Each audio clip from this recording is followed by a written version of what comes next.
Magandang araw. Ako nga po pala si Aljan R. Delantar, taga BSIT 2A. Ako po ay magtatalata ng aking ginawang tula tungkol sa tinig ng kabataan, ang ating kasaysayan, ang ating kinabukasan. Sa bawat pahina ng ating kasaysayan, ang ating magigiting na bayani ay nag-alay ng kanyang buhay. Alay ng dugo at pawis para maprotektahan ang ating inang bayan upang ang kalayaan natin ay makamtan. Pagmamahal sa ating inang bayan, ang puso ng bawat Pilipino ay sumiklab. Sa bawat pagsubok ng ating hinaharap, tagumpay ang ating sinisikap.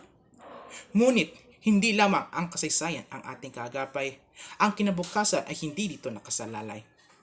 Ang kabataan ay pag-asa ng ating bayan, nasa kanilang mga kamay ang ating kinabukasan.